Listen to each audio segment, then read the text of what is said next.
Dalam nama Bapa dan Putra dan Roh Kudus. Amin.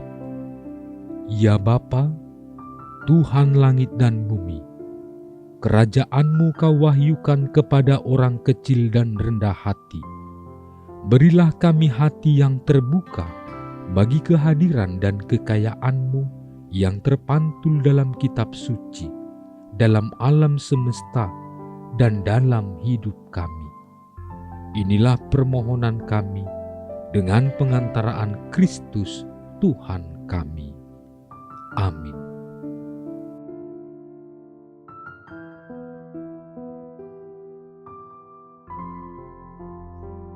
Kemudian disuruh beberapa orang Farisi dan Herodian kepada Yesus untuk menjerat Dia dengan suatu pertanyaan.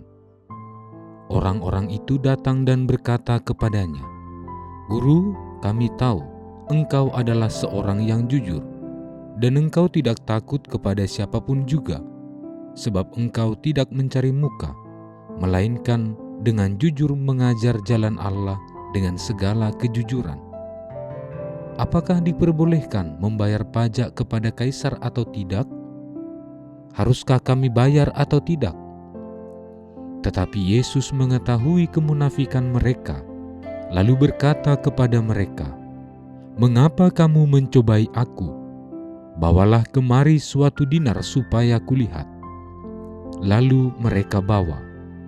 Maka ia bertanya kepada mereka, "Gambar dan tulisan siapakah ini?" Jawab mereka, "Gambar dan tulisan Kaisar."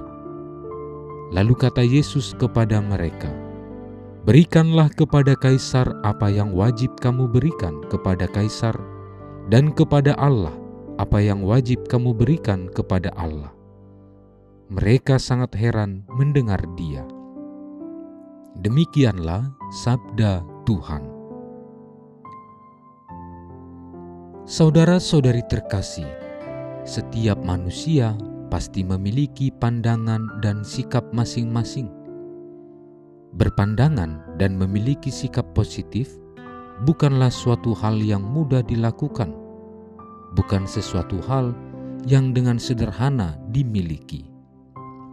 Manusia cenderung mencobai orang lain dalam banyak kesempatan, dalam banyak soal, bahkan lebih-lebih di saat-saat masuk ke ruang pembicaraan seputar iman. Manusia itu adalah orang-orang yang mencobai Yesus. Itulah yang dilakukan oleh orang Farisi dan Herodian dalam kisah Injil hari ini. Mereka hendak mencobai Yesus, namun Yesus mengetahui isi hati mereka.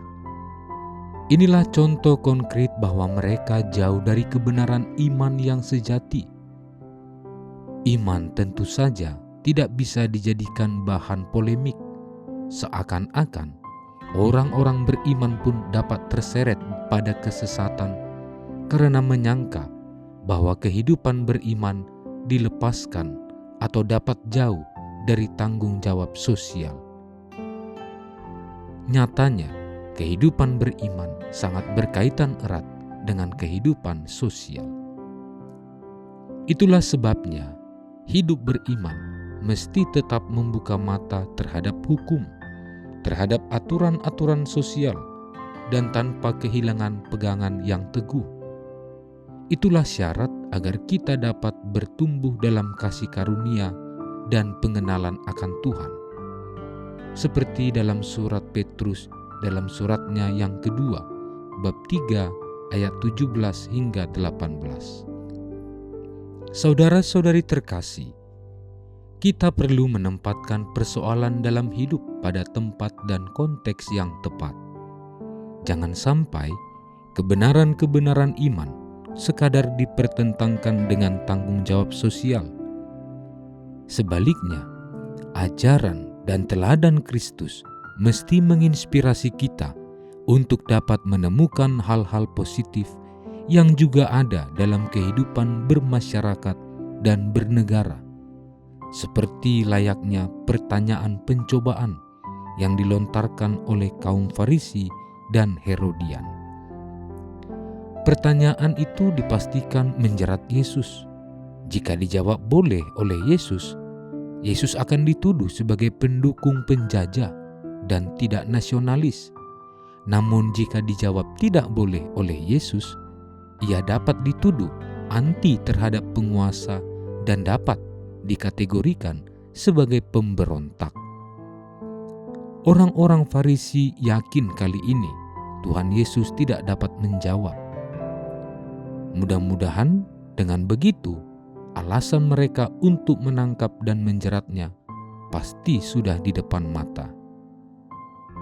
Namun Yesus justru memberikan pertanyaan kembali.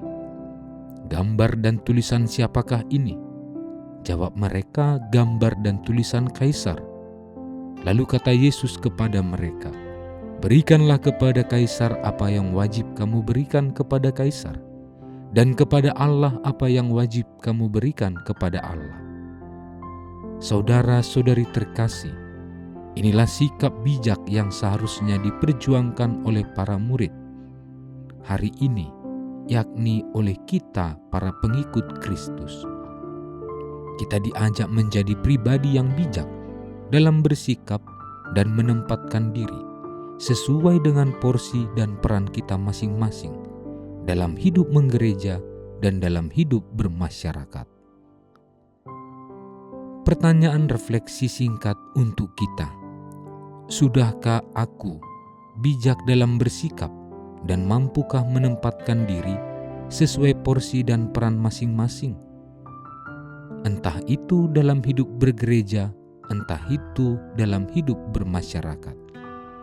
Mari saudara-saudari terkasih, semoga kita semakin setia berjalan bersama Tuhan Yesus, meminta kehendak-Nya agar kita dapat berpandangan yang positif, bijak dalam bersikap, entah itu sebagai orang beriman dan juga serentak sebagai makhluk sosial.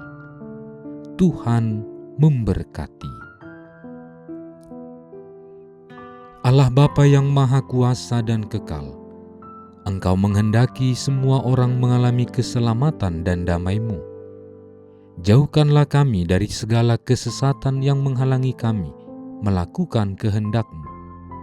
Dengan pengantaraan Yesus Kristus Putra-Mu Tuhan kami, yang bersama dengan Dikau dalam persatuan Roh Kudus, hidup dan berkuasa Allah sepanjang segala masa. Amin. Allah Tritunggal Maha Kudus, Bapa, Putra, dan Roh Kudus. Engkaulah Allah Esa yang Maha Kuasa dan Maha Rahim. Kami puji dan muliakan Dikau. Di tahun komunitas basis ini, dengan sepenuh hati, kami mengagungkan Dikau, karena Engkaulah sumber, dasar, dan model sempurna kesatuan kami dengan Dikau, sesama dan alam ciptaan. Kami mohon, anugerahilah kami Roh Kudus-Mu, agar kami mampu membangun persaudaraan dan persekutuan sejati di dalam keluarga, komunitas-komunitas, dan seluruh gereja. Dengannya kami menjadi tanda kesatuan dan kehadiran-Mu di dunia ini. Bunda Maria, Bunda yang berbelas kasih, doakanlah kami anak-anak-Mu, agar hidup rukun dan bersatu seperti keluarga kudus di Nazaret, dengan pengantaraan Kristus Tuhan kami. Amin. Dalam nama Bapa dan Putra dan Roh Kudus. Amin.